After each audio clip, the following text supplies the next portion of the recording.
찬양대 찬양이 몇 주간 가면 갈수록 더 힘차지는 것 같습니다. 우리 성도들이 전도회를 앞두고 더 용기 있게 하나님을 찬양하면서 우리 하나 되자고 하는 어떤 그런 그 노래를 매 찬양대 시간마다 전해주는 것 같습니다.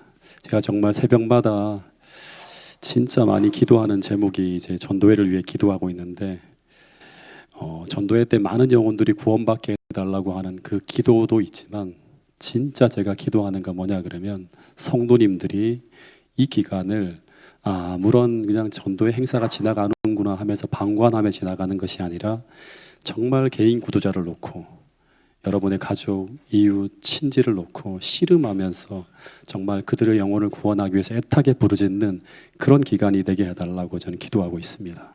정말 여러분들이 기적처럼 하나님의 도우심으로 한 분 한 분 이번 전도회 때 오는 것을 보면서 우리가 하나님이 이 교회와 함께 하신다고 하는 것을 볼 수 있는, 다 같이 경험할 수 있는 그런 은혜로운 시간이 될 수 있기를 바라겠습니다.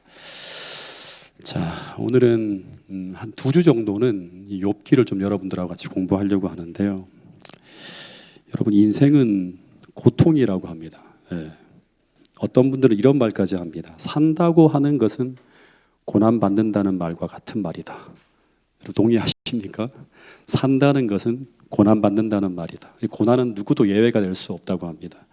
심지어 하나님의 아들이신 예수님도 십자가를 통과하지 않으면 안 되었으니 고난 없는 인생은 없다. 아무리 믿음 좋고 하나님과 가깝게 대면하여 살아간다 하더라도 이 죄 있는 이 세상에 살아가는 동안은 우리는 고난을 피해갈 수가 없다고 하는 거예요. 삶이 있는 곳에는 뭐가 있다? 고난이 있습니다. 사는 내내 고난은 그림자처럼 우리와 동행한다고 하는 거예요.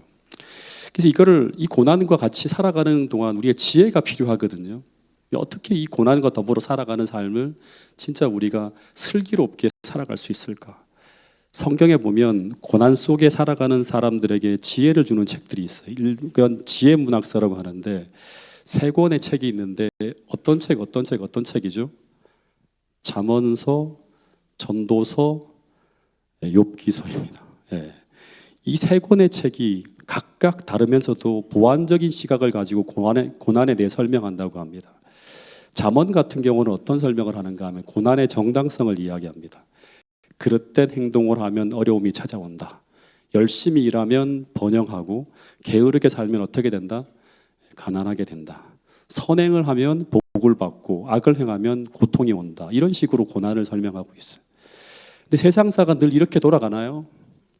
의인이 아니라 악인이 번영하고 악인이 아니라 의로운 사람들이 고통을 당하는 일들이 비일비재하게 벌어지고 있습니다. 그러면서 우리는 고민하는 거예요.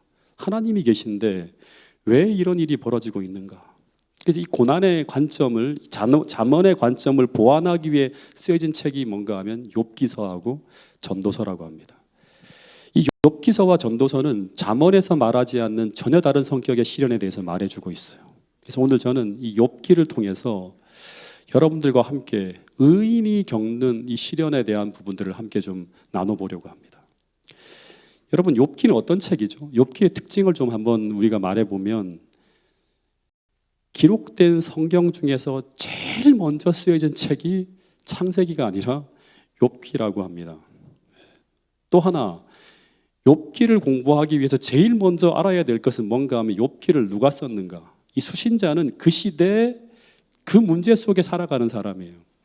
이 성경책이 필요한 사람이, 이 성경의 빛이 필요한 사람이에요. 욥기를 누가 썼는가? 재림교회에서는 논란이 없는데요, 학계에서는 논란이 엄청나게 많은 책이 욥기입니다. 욥기의 저자가 욥이라고 하는 사람도 있고, 솔로몬이라고 하는 사람도 있고, 이사야라고 하는 사람도 있고, 예레미야라고 하는 사람도 있고, 에스라라고 하는 사람들이 있고, 엄청나게 많은 근거를 제시하면서 이렇게 이제 그 얘기하는데, 재림교회에서는 그 논란을 모두 잠재우는 것이 뭔가 하면 예언의 신의 기록이죠. 사인즈 오브 타임즈 1880년 2월 19일자에 글에 보면 이런 기록이 있습니다. 이 같이 읽어볼까요? 자, 시작. 외로운 광야에 머물렀던 오랜 시간은 잃어버린 시간이 아니었다. 모세는 그의 앞에 있는 큰 일을 위해 준비를 하고 있었을 뿐 아니라 이 기간 동안에 성령의 가마로 창세기와 아울러 욥기를 기록하였다. 이 책들은 세상 끝날까지 하나님의 백성들이 가장 깊은 흥미를 가지고 읽을 책이다. 세상 끝날까지 가장 깊은 흥미를 가지고 읽을 책이 바로 이 두 권의 책이라고 하는 거예요. 창세기와 아울러 욥기다. 또 교육책에 보면 이런 말이 있어요.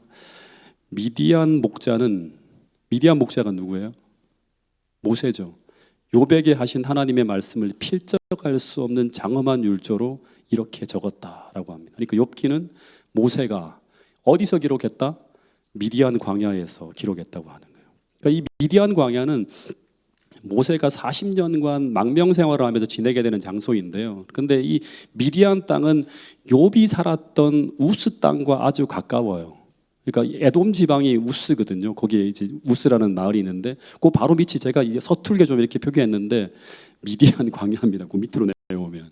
그러니까 우스 땅하고 미디안하고 이렇게 같이 이렇게 인접해 있습니다. 그래서 모세는 자연스럽게 40년 동안 거기 살았으니까 그 당시 여호와 하나님을 섬기는 신앙인으로 정말 어마어마한 부자이면서 상상할 수 없는 부자이거든요. 그러면서도 아주 신실한 신앙인으로 아주 유명한 이 욥에 대해서 들었을까요? 안 들었을까요? 들었습니다. 근데 이 미디안 광야는 당시 모세에게 어떤 곳인가 하면 모세가 왕자로서의 직위를 잃어버리고 도망하여 들어간 어떻게 보면 고난의 시절을 보낸 고난의 장소예요. 그래서 이 욥기는 모세가 언제 미디안 광야라고 하는 고난 중에 있을 때 받은 빛이라고 하는 거예요. 더하여 이 책은 고난 중에 있는 이 모세가 이 빛을 받아서 자신이 유익을 얻을 뿐 아니라 그 후 이 사람은 이집트로 돌아가서 고난 중에 있는 동일한 이스라엘 민족에게 어떻게 한다? 이 빛을 전해줬을 거예요. 가르쳤을 겁니다. 그래서 어떤 일이 일어났는가 하면 이 욥기서를 통해서 이스라엘 백성들 또한 그들이 겪고 있는 이 고난을 올바르게 해석하고 올바르게 대처해서 마침내 고난을 돌파하면서 가나안 땅을 향해 가는 출애굽의 동력을 만들어낸 책이 바로 뭔가 하면 욥기서예요. 그러니까 제가 이제 앞으로 이제 이 욥기서를 쭉 설명한 걸 들어보면 수도 없이 모세는 욥기서를 가지고 강의했을 거예요. 어려울 때마다 맨날 강론할 때마다 욥기서의 내용들을 가지고 설명했을 거예요. 우리가 겪고 있는 이 고난에 대해서, 광야 생활에 대해서. 그래서 이 욥기의 1차적 수신자는 고난 중에 있는 모세와 이스라엘 백성들을 위해 주어진 빛이다. 이걸 정확하게 이해를 해야 됩니다. 근데 출애굽기 1장의 시작을 보면 이 욥에게처럼 알 수 없는 고난이 이스라엘 백성들에게 닥쳐오면서 시작됩니다. 고난에 대한 의문으로부터 출애굽기 시작되어져요. 왜 이런 일이 벌어지고 있는 것이지? 왜 우리에게 이런 알 수 없는 고난이 닥쳐오는 것이지 하면서 출애굽기 2장에서도 당시 미디안 광야에 머물고 있는 모세의 눈을 통해 바라본 세상은 그가 알고 있는 신앙적 관점에서는 이해할 수 없는 일이 벌어지고 있는 세상이었어요. 하나님 백성들이 이 불의한 이집트 왕 바로에 의해서 노예로 전락해서 고달픈 노역으로 100년 가까운 시간이 지나가고 있는데 하나님은 침묵하고 있는 것처럼 보이는 거예요.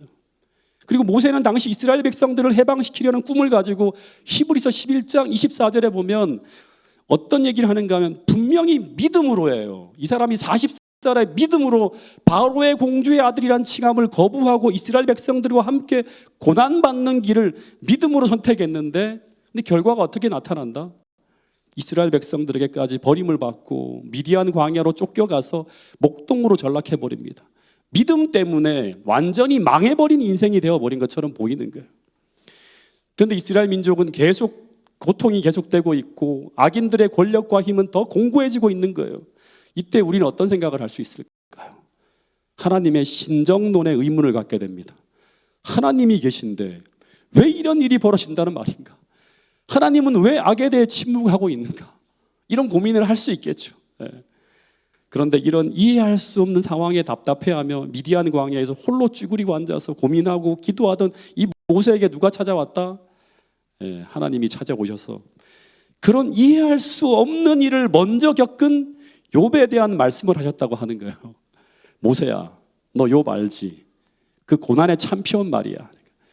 그에게 왜 고난이 찾아왔는지, 그리고 그 이해할 수 없는 고난을 그가 어떻게 대처해 나갔는지 쭉 이렇게 빛을 통해서 보여주시는 거예요. 그런데 이 욥의 이야기가 모세에게 위로가 되었을까요? 엄청난 위로가 되었을 것입니다. 그리고 그는 주저하지 않고 자기의 이 고난을 정확하게 해석하면서 하나님의 뜻을 이루어가는 삶을 삽니다. 몇 년 전에 제 아내가 자기 전과 아침에 자꾸 이유 없이 혈압이 오르고 손발이 싸늘해지고 가슴이 뛰고 하는데 심장에 문제가 있는지 도대체 걱정을 또 많이 하는 거예요. 병원에 갔는데 아무 이상이 없다고 하는 거예요. 근데 점점 증상이 더 심해지니까 이 아내의 염려가 점점 더 커지는 거예요. 당시 이제 제가 파주중앙교회에서 목회를 하고 있었는데 그때 교인들과 같이 새벽 기도회를 하고 수요일 날마다 뭘 했는가 하면 이제 바로 집사님들과 함께 교회 청소를 했어요. 그럼 교회 청소를 하고 나면 좀 시간이 지체되니까 아침 식사까지 같이 합니다.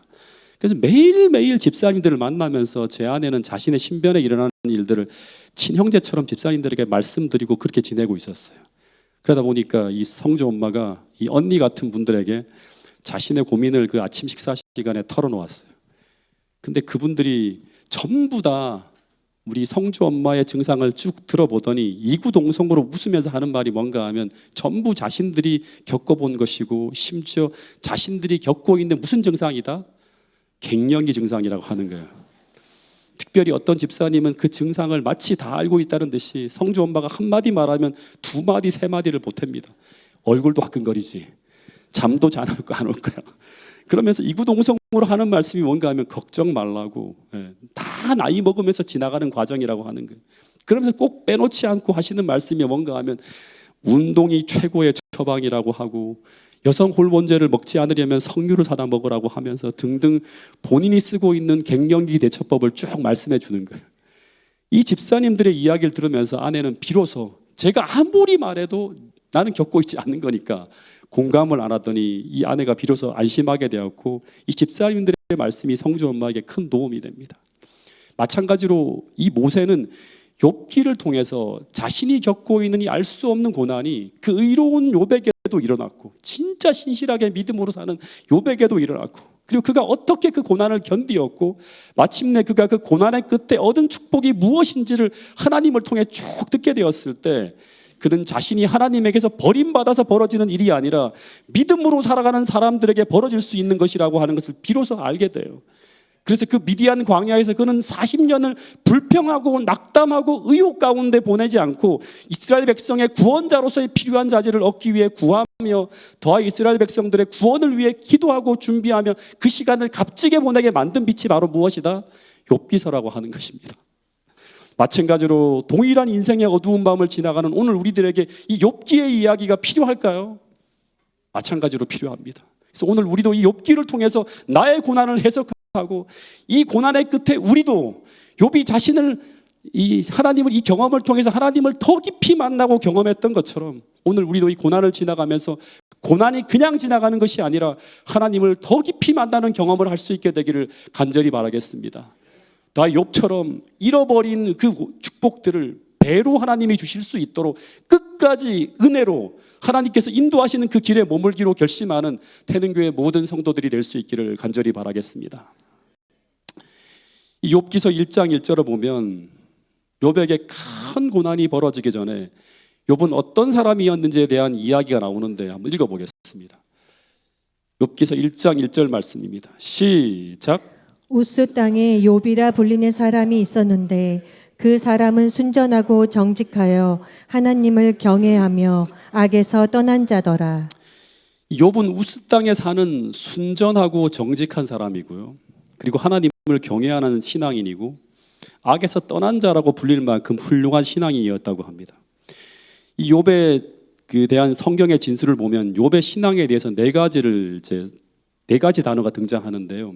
첫 번째는 순전하고, 두 번째는 정직하고, 세 번째는 하나님을 경외하고, 네 번째는 악에서 떠난 자라고 합니다. 근데 이 표현은 욥을 설명할 때마다 계속 후렴구처럼 나오는 표현이에요. 그러니까 이 1장 8절에도 뭐라고 하는가 하면 하나님께서 사단 앞에서 욥을 소개하면서 1장 8절에 보면 똑같이 네 가지 단어를 씁니다. 여기서도 그와 같이 순전하고 정직하여 하나님을 경외하며 악에서 떠난 자가 세상에 없다고 하는 거예요. 순전하고 정직하고 하나님을 경외하며 악에서 떠난 것, 이 네 가지 문구는 당시 가장 신실하게 살아가는 사람들에게 사용되어지는 관용어구 같은 그런 표현이었던 것 같아요. 당시 누군가가 바른 신앙을 어떻게 하는 것이냐고 물어본다면 오늘 우리는 좋은 믿음을 갖는 것이다 혹은 하나님을 사랑하는 것이다 라고 말할 것 같은데 당시 사람들은 순전하고 정직하여 하나님을 경외하며 악에서 떠나는 것이라고 말했을 거예요. 욥은 첫 번째 순전한 신앙인이었다고 하는데 이 말이 어떤 말일까요? 순전하다. 히브리어로 탐이라고 하는 단어를 사용했는데 이것은 온전하다, 완전하다라는 의미로 번역될 수 있는 단어입니다. 그러니까 이거를 좀 쉽게 풀면 우리 마음이 하나님 앞에 진실하고 깨끗하다는 것, 신앙하는 자세가 아주 순수하고 진실하다고 하는 걸 의미해요. 이 단어와 짝으로 등장하는 단어가 뭐냐면 정직하다고 하는 거예요. 하나님 앞에서 늘 진실하고 깨끗한 마음을 가지고 살아가는 신앙인의 삶의 결과 중에 하나가 뭔가 하면 정직함이에요. 그래서 우리가 늘 정직하고 진실하고 바르고 깨끗한 마음으로 살아가야 되는데 그렇게 하기 위해서 우리는 어떻게 해야 되는가? 그 동인이 무엇인가가 나오는데 그게 세 번째 키워드입니다. 그게 바로 뭐냐 그러면 하나님을 경외하는 거예요. 하나님을 경외하는 결과가 바로 뭐냐 그러면 온전하고 깨끗한 마음을 가지고 살아가게 되고요. 그렇기 때문에 어떻게 된다? 악에서 떠나는 거예요. 마치 악을 위험한 것처럼 피하듯이 악을 피하는 이런 삶의 결과가 나타난다고 하는 것입니다. 제가 이 한 절을 묵상하면서 제가 좀 많이 생각하게 되는 것이 있었는데 그것이 무엇인가 하면 오늘날 누군가가 신앙이 무엇이냐고 묻는다면 우리는 이렇게 대답합니다. 하나님을 믿는 것이라고. 근데 제가 구약 성경을 쭉 읽어보면요, 구약에서 신앙을 정의하는 것은 오늘 우리와 좀 달라요.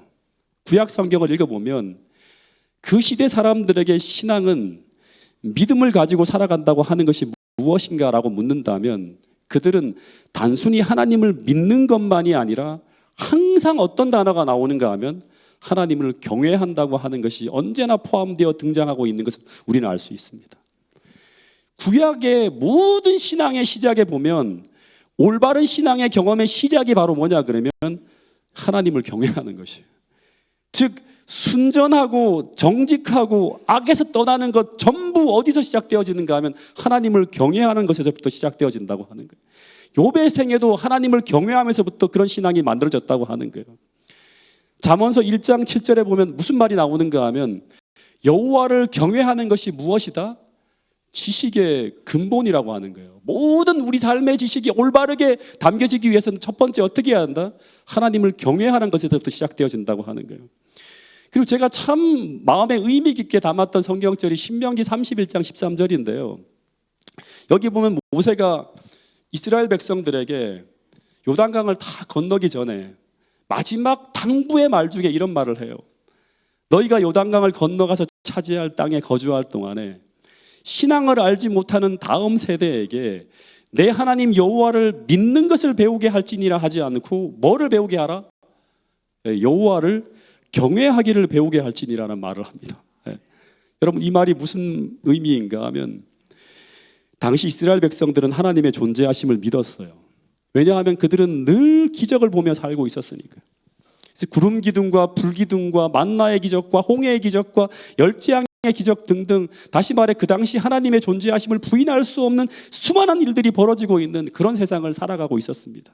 그러나 그들은 순종하지 않았고 더하여서 악을 멈추지 않았다고 하는 거예요. 노아 홍수 직전에도 무수히 많은 하나님을 믿노라고 하는 사람들이 살고 있었습니다. 그들은 에덴 동산을 매일매일 보고 있었고 두루도는 불칼과 하나님의 천사들도 보면서 하나님의 존재하심을 부인할 수 없는 환경 가운데 살았습니다.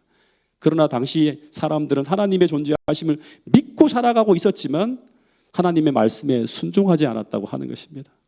에덴 동산을 보면서도 가인의 후예들은 죄악을 멈추지 않았고 두루도는 불칼과 화영검과 구룹 천사를 보면서도 셋의 후손들의 타락은 멈추지 않았다고 하는 것입니다. 심지어 가인 같은 경우에는 아담과 함께 평생 예배를 보며 살았지만 평생 교회를 다녔지만 그는 하나님을 순종하지 않았다고 하는 것입니다. 근데 그 이유가 무엇 때문인가? 그 이유는 단 하나예요. 그들은 하나님의 존재하심을 믿고 있었지만 뭐 하진 않았다? 하나님을 경외하지 않았기 때문입니다. 근데 오늘 우리도 마찬가지일까요? 잠언 16장 6절 말씀을 같이 한번 읽어보겠습니다. 시작. 인자와 진리로 인하여 죄악이 속하게 되고 여호와를 경외함으로 말미암아 악에서 떠나게 되느니라. 인자와 진리로 죄악이 속하게 되고 여호와를 경외함으로 말미암아 악에서 떠나게 된다고 하는 것입니다. 그래서 여러분, 오늘 우리가 하나님을 경외하지 않는 사람이라면 우리는 절대 하나님의 말씀에 순종하지 않을 것입니다. 늘 내 기분대로 살 거예요. 내가 원하는 대로 뭔가 나와야지만 내가 그 길을 가지, 내가 원하는 것과 반대 길을 하나님이 말려준다고 하면 절대 순종하지 않을 것입니다. 성경 이야기를 다 알고 있고 다 그 말씀을 믿는다고 하면서도 우리에게는 죄는 사라지지 않을 것입니다. 심지어 하나님의 이름을 부르면서도 하나님의 계명을 순종하지 않을 것입니다. 이 모습이 바로 노아 홍수 직전을 살다간 셋의 후손과 출애굽 당시 이스라엘 백성들의 모습이었어요. 이 모습이 바로 이 마지막 시대를 살아가는 오늘 우리들의 모습일 수 있다고 하는 사실입니다. 여러분, 그래서 욥의 신앙에 나타난 이 신앙의 특징들이 종말을 살아가는 오늘 우리들의 모습이 되어야 된다고 하는 사실을 우리는 간과해서는 안 돼요. 그 시대에 특별히 고난받은 사람이 바로 욥이라고 하는 생각을 해서는 안 돼요. 오늘 우리 모두에게 정말 중요한 교훈을 주고 있는 것이 바로 뭔가 하면 욥의 신앙이라고 하는 것입니다. 여러분, 요한계시록 14장 7절부터 12절에 보면 종말의 하나님 백성들은 단순하게 하나님의 존재하심과 그분이 창조주 하나님임을 믿기만 하는 사람들이 아니라 지난번에도 말씀드린 것처럼 그들은 어떤 사람이다? 하나님을 두려워하며 하나님을 경외하며 그분에게 영광을 돌리는 사람들이고, 그리고 그 하나님을 경외함으로 말미암아 악에서 떠나 어떻게 한다? 하나님의 계명을 예수의 믿음으로 신실히 지키기 위해 살아가는 사람들이 바로 누구인가 하면 마지막 시대를 살아가는 여러분과 저라고 하는 것입니다. 다시 말해 그들은 욥처럼 순수하고 정직한 마음으로 하나님을 경외하며 악에서 떠난 구별된 성도로서의 삶을 살게 된다고 하는 것입니다. 성도들의 인내가 여기 있나니 하는 것처럼, 그리고 그런 무리들을 하나님은 당신의 백성으로 인치며 옹호할 것이고, 반대로 사단은 욥에게 그렇게 했던 것처럼 그 하나님의 백성들의 믿음을 어떻게 할 것이다? 시험하려고 할 것이라고 하는 거예요. 그래서 뭐가 벌어지는가 하면 야곱의 환란이 일어나게 만드는 것이고, 그것이 바로 욥에게도 대환란이 일어나게 만든 이유가 된다고 하는 것입니다. 여러분, 우리 모두가 다시 한번 욥기를 돌아보면서 종말을 살아가는 우리들에게 닥칠 수많은 환란과 어려움들을 어떤 믿음을 가지고 대처해야 되고 어떻게 살아내야 되는지를 다시 한번 우리 모두가 배울 수 있는 계기가 될 수 있기를 간절히 바라겠습니다. 다시 돌아가서 욥의 생애를 좀 주목해 보는데, 욥은 당시에 하나님의 백성을 대표할 만큼 가장 훌륭한 신앙인으로 살아가고 있었습니다. 이 신앙인이 누군가 물어보면 욥을 대면 되는 거예요. 근데 이렇게 살아간 사람이 욥이라면 이런 사람의 삶에는 어떤 결과가 나타나야 될까요? 욥기 1장 2절부터 3절 말씀은 이런 기록이 있습니다. 읽어보겠습니다. 시작. 그에게 아들 7과 딸 3이 태어나니라. 그의 소유물은 양이 7,000마리요 낙타가 3,000마리요 소가 500결이요 암나귀가 500마리이며 종도 많이 있었으니 이 사람은 동방 사람 중에 가장 훌륭한 자라. 그에게 아들 7, 딸 3이 태어났다고 하는 거 엄청나게 많이 태어나요. 10명이잖아요. 그의 소유물은 양이 얼마다? 7,000마리. 이게 얼마 정도 되는지를 한번 우리 생각해봐요. 나중에 주석을 찾아보면 어마어마한 겁니다. 낙타가 3,000, 소가 500, 암나귀 500, 종도 많았으니 이 사람은 동방에서 가장 훌륭한 사람이다. 이 진술이 무엇을 말하고 있는가 하면 욥은 남부러울 것 없는 자녀의 축복을 받았고요. 그리고 그의 소유물이 그 일대 초원과 초지를 다 덮고 있었고, 그러니까 그 일대 모든 이런 초지에 다 욥의 소유가 다 깔려 있는 거예요.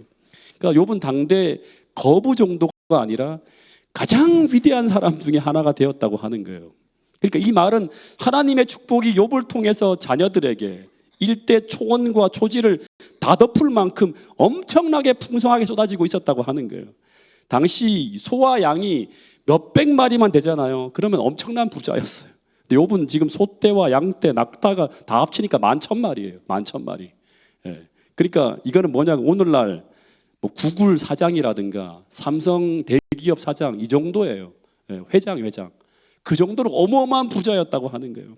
그래서 본문에 보면 욥은 당시 온 세상에 소문이 날 정도로 당대 최고의 부자였고, 가장 신실하게 하나님을 섬기는 사람이었어요. 예. 그래서 어떤 설명이 가능할까? 욥을 보면서 야, 모든 사람들이 생각하기를 그가 이렇게 신실하게 생활하니 하나님이 그의 모든 소유에 어떻게 했다? 복을 허락하셨다고 다들 이렇게 믿게 만드는 거예요. 그리고 욥도 어떻게 하는 거예요? 그 위에 신앙의 구절을 보면 진짜 신실하게 살려고 믿음으로 살려고 살아가고 있는 거예요. 그래서 하나님께 모든 영광을 돌리며 하나님이 나를 축복해 주셨어요. 늘 이런 고백을 하며 살아가는 사람이 바로 누구였는가? 욥이었어. 여기까지는 뭔가 하나도 이상하지 않는 너무나 당연한 결과가 나타나고 있었습니다. 이게 바로 뭐다? 잠언서의 세계관이죠. 네. 부지런하고 믿음으로 살아가는 자에게 하나님께서 함께 하셔서 그가 큰 축복과 은총 속에 살아가고 있다고 하는 거예요. 근데 갑자기 장면이 바뀝니다. 6절부터 보면 욥이 살고 있는 지상에서 갑자기 하늘로 옮겨갑니다. 욥은 몰라요 지금. 갑자기 장면이 하늘에서 벌어지는 장면이 나옵니다. 거기에는 수많은 우주 거민들의 대표들이 모여서 우주 장자총회가 벌어지고 있는데, 근데 거기에 하나님이 이제 장자총회 의장으로서 총회를 딱 주재하려고 보는데 거기에 누가 있다? 자격 없는 한 사람, 한 존재가 있는 거예요. 이 존재가 누군가 하면 지구의 대표라고 주장하는 사단이 딱 있는 거예요. 사단과 하나님 사이에 논쟁이 벌어집니다. 짧은 이야기인데 이게 선악의 대쟁투의 한 이슈예요. 잘 들으세요. 지금 이 얘기는.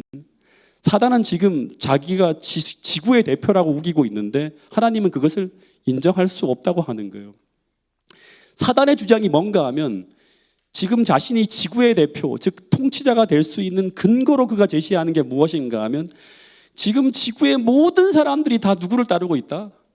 나를 따르고 있다고 하는 거예요. 다시 말해서 아담과 하와가 자신에게 복종한 일에 세상 모든 사람들이 다 하나님의 율법을 지키지 않고 자신의 주장을 따르고 있다고 주장을 하는 거예요. 지구상에 존재하는 모든 존재들은 하나님을 믿는 믿음으로 살지 않고 있다. 다 나에게 동조하고 있다고 하는. 그래서 내가 지구의 대표라고 하는 거예요. 근데 하나님이 말씀하시기를 뭐라고 하는? 그렇지 않다. 지구상에 너를 따르지 않고 나를 믿는 믿음으로 살아가는 존재들이 있다고 하는 거예요. 그러면서 하나님께서 제시한 대표적인 인물이 바로 누구인가 하면 우스 땅에 살고 있는 욥이었어요. 남은 무리를 말하는 거예요. 마지막 때 우리를. 욥 외에도 하나님 편에선 많은 사람들이 있었을 테지만 대표적인 인물이 바로 누군가 하면 욥이에요. 욥은 하나님의 인을 맞은 사람을 대표합니다. 그랬더니 사단이 욥의 모습을 쭉 체크하는 거죠. 그리고 난 후에 이 욥이 하나님의 소유라는 것을 인정할 수 있다 없다? 없다. 그러면서 이유로 제시하는 것이 무엇인가 하면 욥기서 1장 9절부터 10절 말씀입니다. 같이 한번 읽어보겠습니다. 여기 중요한 단어가 하나가 나옵니다. 시작. 사탄이 여호와께 대답하여 이르되 욥이 어찌 까닭없이 하나님을 경외하리이까? 주께서 그와 그의 집과 그의 모든 소유물을 울타리로 두르심 때문이 아니니까. 주께서 그의 손으로 하는 바를 복되게 하사 그의 소유물이 땅에 넘치게 하셨음이니이다. 본문을 보면 욥이 신실한 생애를 하는 이유는 바로 하나님을 진심으로 사랑하고 진심으로 사랑하는 그 마음이 있어서 그렇게 행하는 것이 아니라 그가 하나님을 섬기는 이유는 뭐 때문이다? 까닭이 있기 때문이다. 이 까닭이 있기 때문이라는 이 말이 굉장히 의미심장하고 중요한 말입니다. 여기 밑줄을 몇 번을 그어야 돼요. 다시 말해 사단은 주장하기를 욥이 하나님을 섬기는 진짜 이유는 하나님이 그 집과 그의 모든 소유물을 하늘로 두르시고 주께서 손으로 하는 바를 다 축복하셨기 때문에 까닭이 있기 때문에 그가 하나님을 따르고 있다고 하는 거예요. 이 말은 그는 하나님을 경외하는 것이 아니라 하나님을 경외하는 것처럼 살아가고 있는 것이라고 주장하는 거예요.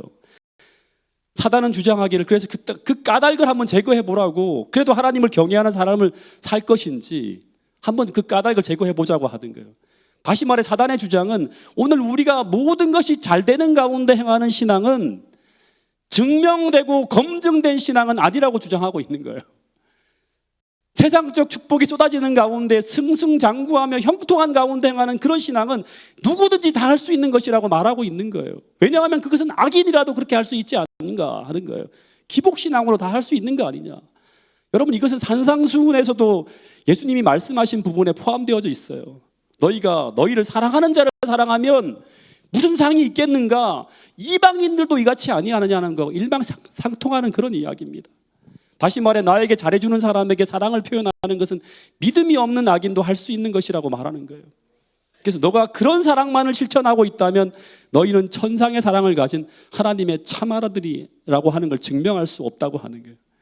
마찬가지로 욥의 신앙은 그런 신앙일 수 있다고 사단이 주장을 하고, 그래서 욥의 믿음을 테스트해서 그 신앙을 검증해 보아야 한다고 주장하는 것이 바로 사단의 주장이었어요. 이 말이 근거가 있나요? 근거가 있죠. 그래서 그가 제시한 것이 무엇인가 하면 그 모든 축복을 한번 거두어 보시라고. 그러면 분명히 그가 하나님을 경외하는 척하는 그 포장된 가면을 벗고 그의 본심을 드러낼 것인데, 그것은 바로 하나님을 욕하며 떠나게 될 것이라고 하는 거예요. 그래서 욥의 신앙을 확인하기 위해 벌어지는 것이 바로 뭔가 하면 욥기 1장 13절부터 시작되는 시험이고 고난이고 시련이었습니다. 처음에는 그의 재물, 그 다음에는 그의 가족, 마지막은 어디까지 손을 댑니까? 몸에까지 손을 대는 고난이 순차적으로 강도를 더해가면서 벌어지는 거예요. 여러분, 고난의 강도가 세어지면 세어질수록 어떻게 변하는가 하면 욥의 믿음은 더욱 찬란하게 빛을 발하게 됩니다. 그래서 욥은 가장 아름다운 믿음을 지닌 사람으로 증명되어집니다. 만약 욥의 속에 믿음이 없었다면 그 반대의 모습이 나타났겠죠. 여러분, 이런 테스트가 욥에게만 있었나요? 그렇지 않고 이스라엘 백성들에게도 똑같은 모습이 벌어집니다. 그들이 광야에서 벌어진 이스라엘 백성들의 모습을 보면 홍해에서 그들이 구원을 받고 이제 하나님을 섬기노라고 고백했지만, 하나님이 축복을 주시고 막 이렇게 할 때는 그들이 하나님을 섬기는 믿음이 있다고 고백했지만, 광야라고 하는 고난의 길에서 그들은 하나님을 경외하는 믿음이 없다고 하는 것이 쫙 증명되어지는 게 바로 뭐냐면 고난을 통해서 증명하는 그런 시험이었다고 하는 것입니다. 여러분, 그래서 하늘에서 벌어지는 이런 논쟁 속에서 벌어지는 이런 시험은 욥에게만 특별히 해당되는 것이 아니라고 하는 것입니다. 그러면 욥기서를 책에 기록할 필요가 없죠. 이 이야기가 욥에게만 필요한 내용이라면 욥에게만 들려주면 됩니다. 그런데 이렇게 욥기가 성경으로 기록되어진 이유는, 지금 이 욥기를 통해서 보여주는 이 장면은 오늘 우리 모두에게 해당되어지는 모습일 수 있다고 하는 것입니다. 즉, 우리의 신앙과 믿음은 이런 동일한 논쟁과 이런 동일한 방법을 통해서 검증되어지고 있음을 하늘의 계시를 통해서 보여주는 게 바로 뭔가 하면 욥기서라고 하는 거예요. 여러분, 계시록 12장 10절에 보면 사단은 지금도 이 땅에 살아가는 모든 그리스도인들을 어떻게 하는가 하면 참소합니다. 하나님께서 우리를 구원하시고 우리에게 은혜를 베풀려 할 때마다 그 하나님의 구원하시는 그 행위와 그 일에 의문을 제기하는 거예요. 이 사람들은 당신이 구원할 그런 사람, 믿음이 있는 사람이 아니라고 하는 거예요. 그러면서 우리를 참소하는 일이 지금도 벌어지고 있음을 요한계시록 12장에서는 보여주고 있는 거예요. 그래서 사단을 뭐라고 한다?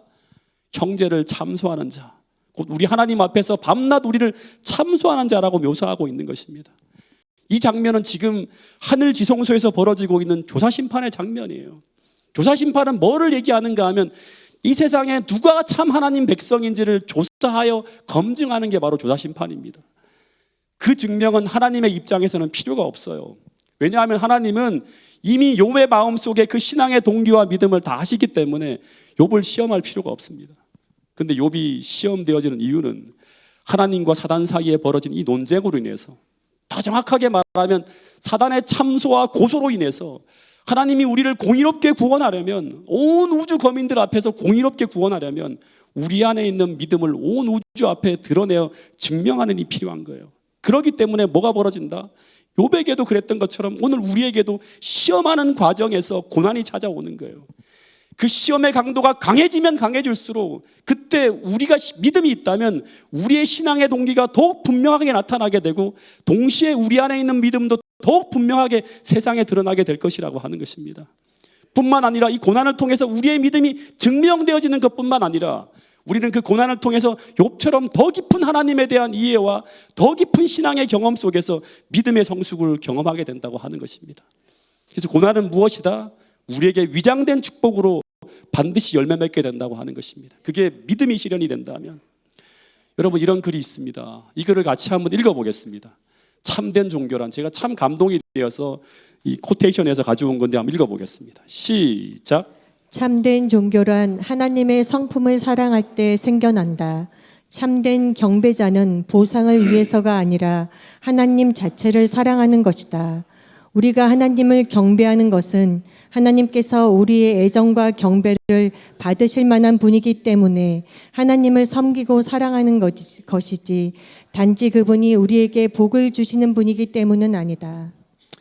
여러분, 이런 신앙을요, 말이 아니라 삶과 행동으로 온 우주 앞에 보여줄 때 하나님께서 영광을 받으시고요, 사단의 궤변은 무너지게 되는 것입니다.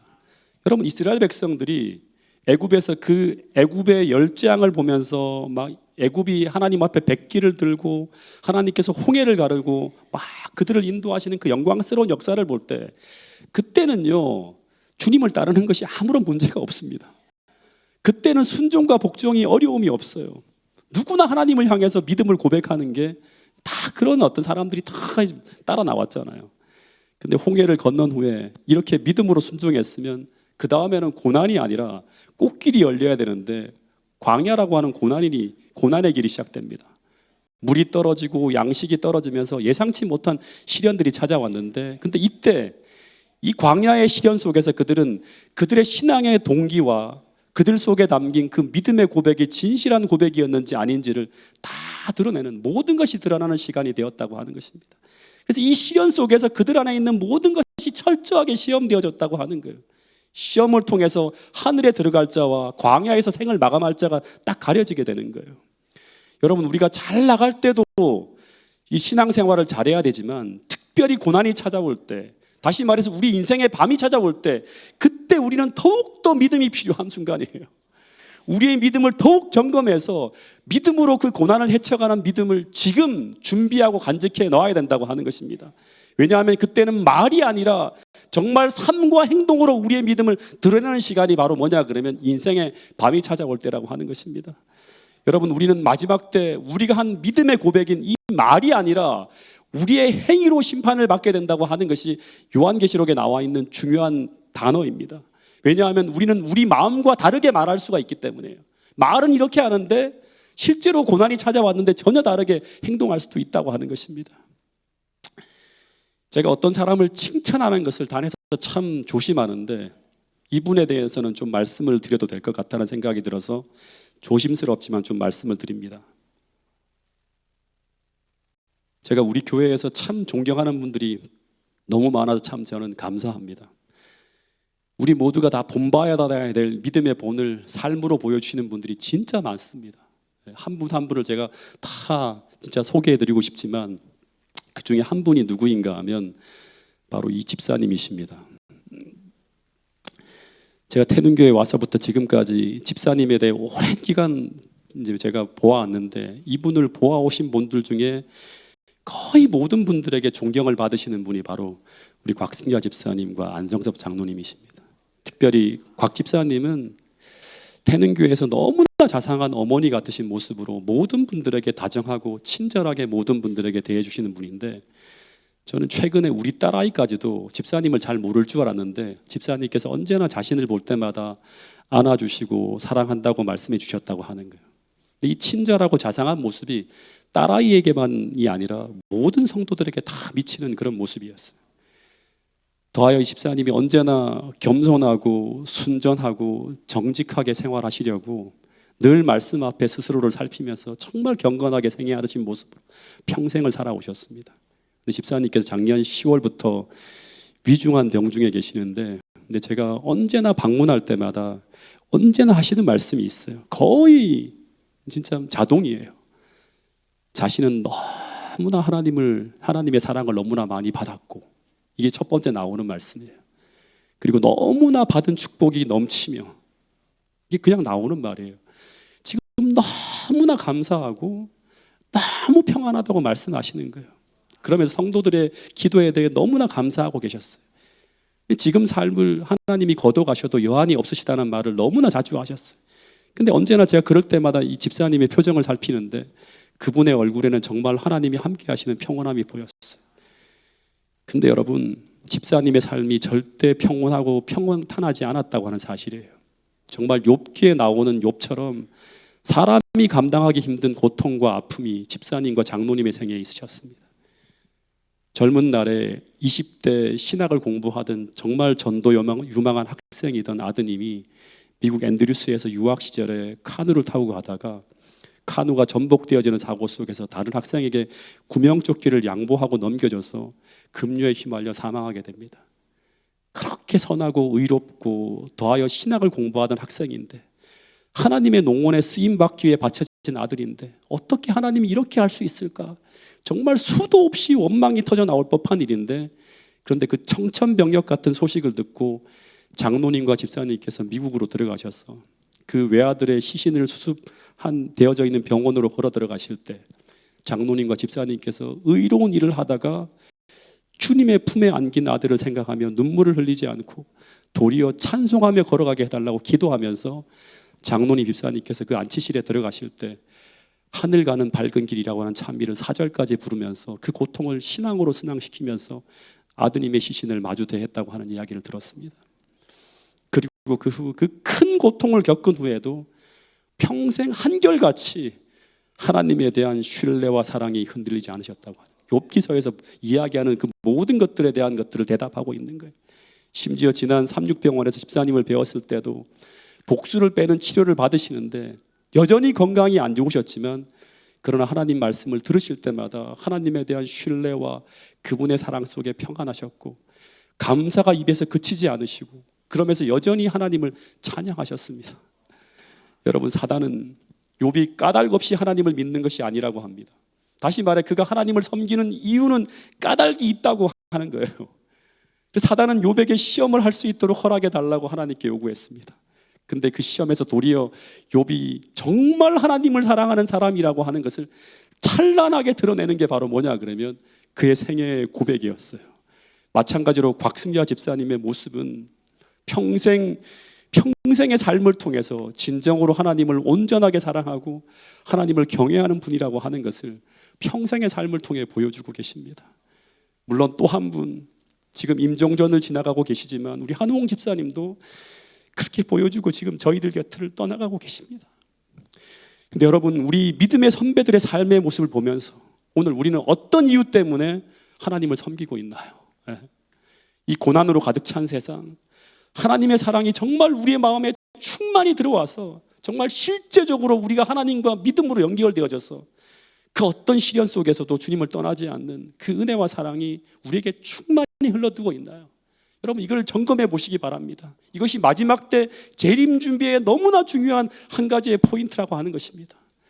우리 모두가 그 어떤 시련 속에서도 주님을 떠나지 않는 그런 사랑과 은혜가 우리에게 충만한 그런 인생을 살아갈 수 있게 해달라고 날마다 기도하면서 이 믿음과 이 신앙이 실제가 되게 해달라고, 하나님 말씀이 생명의 말씀이 되게 해달라고, 기도의 자리에서 그 사랑을 느낄 수 있게 해달라고 날마다 기도하지 않으면 고난이 닥쳐올 때 우리의 신앙이 겉껍질밖에 없는 아무것도 아닌 신앙이라고 하는 이 출애굽 당시 이스라엘 백성들 같은 그런 모습으로 가는 길은 걸어가지만 끝까지 가나안에 도착하지 못하는 그런 우리 신앙이 될 수도 있다고 하는 사실입니다.